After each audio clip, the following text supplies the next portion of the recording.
Hi, welcome back. So we're going to do a really simple dish. This evening we're going to do what's called a Tamagoyaki. It's a Japanese scrambled egg. It looks a little more composed. It'll have a little bit of spices and more flavor in it than just scrambled eggs are going to have out of the pan. To start with, I'm going to scramble 6 eggs. You can see I use my chopsticks. I use my hashi upside down. I got a better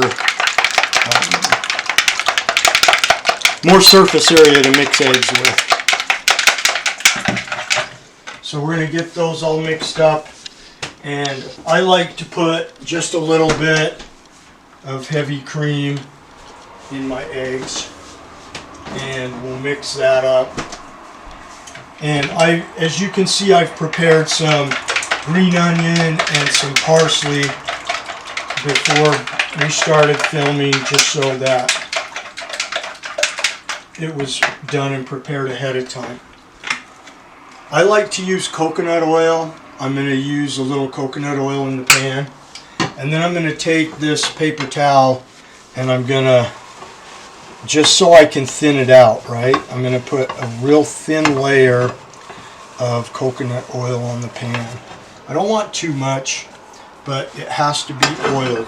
And I'm going to put some heat on, and I'm going to put it on low. Maybe just off of low. I want the heat to be low. And I'm trying to minimize the color on the egg, which can be difficult to do when you have other things in your egg. The other things tend to make it tend to brown on the outside.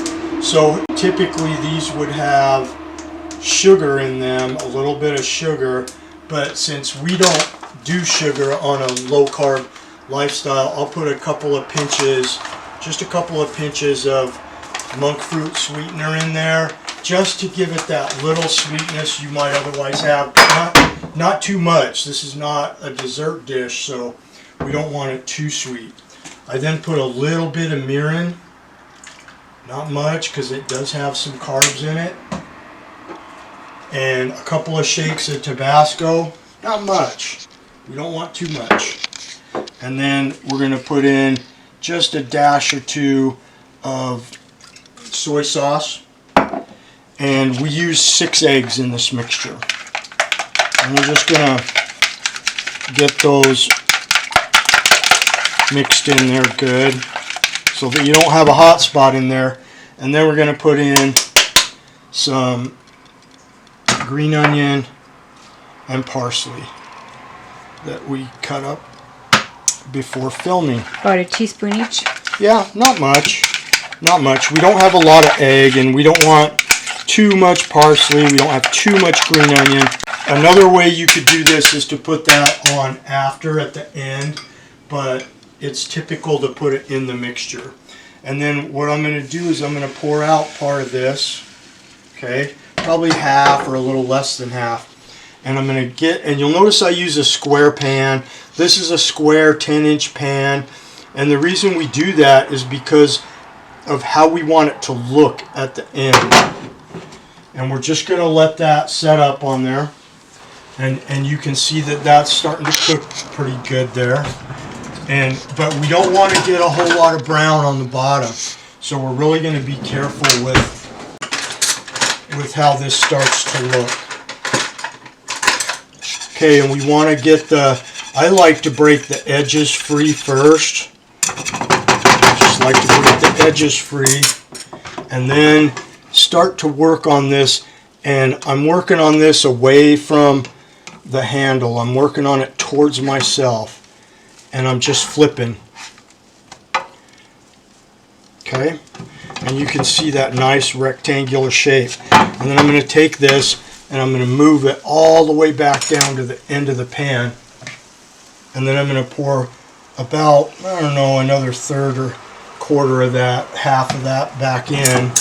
And the thing to remember at this stage is to lift that egg and let that other layer go under it so it kind of welds to the first layer.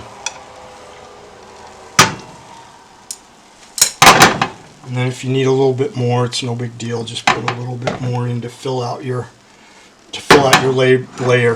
Now I'll sometimes move my pan around on the flame because my heat is on low, and so wherever I think I need to put that heat, I'll move my pan right there.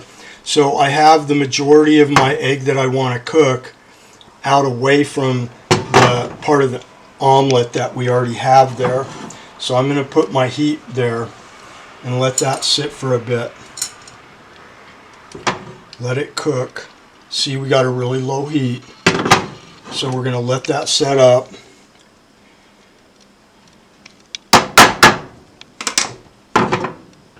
And when we flip it, it's still going to have some of this egginess. But this warm omelet is going to cook it on the inside. And the purpose for rolling it, see how we flipped it, see how it's not got a lot of browning on there.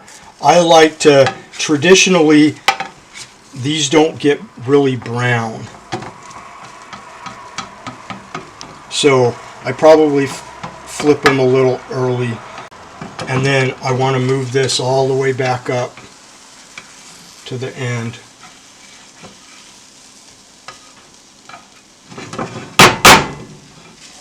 To the end of the pan. And then we're going to do the same thing with the last of the egg.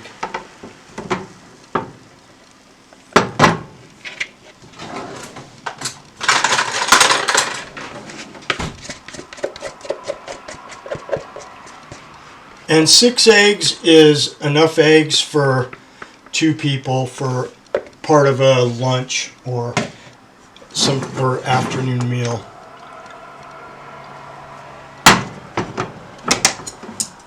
Once again, we'll get under there. We'll get some egg under there so that can weld up to our omelet.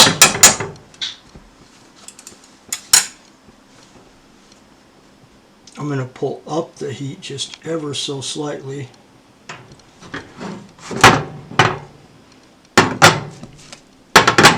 And we're going to adjust our pan on the flame so that the heat is over this part of the pan.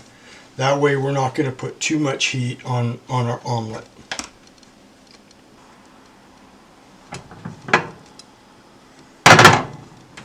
And probably the thinner you can make these layers, the better. You can see that it's nice and yellow still. We don't have a lot of browning on it.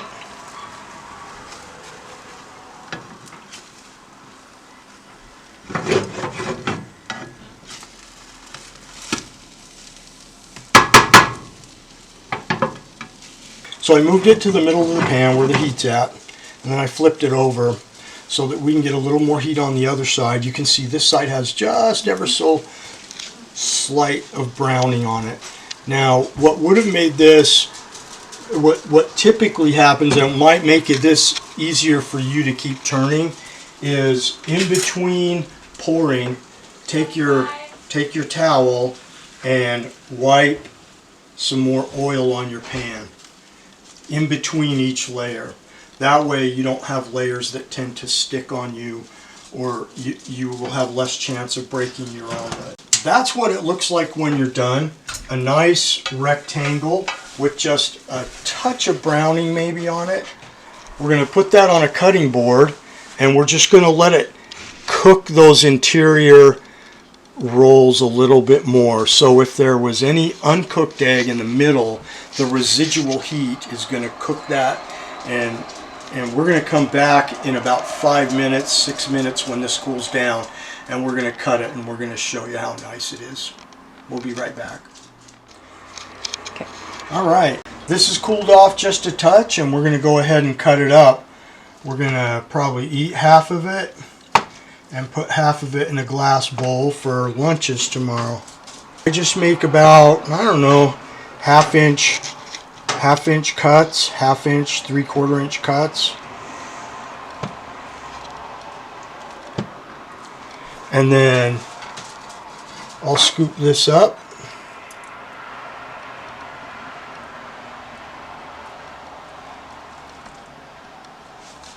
And we'll put it on a plate. Look at that. Look at those layers in there. It builds a lot of flavor. It's a great dish. This is especially good when it's hot right out of the pan. It still tastes good the following day when it's been microwaved and warmed up for lunch. I hope you make a lot of these and you enjoy Tamagoyaki.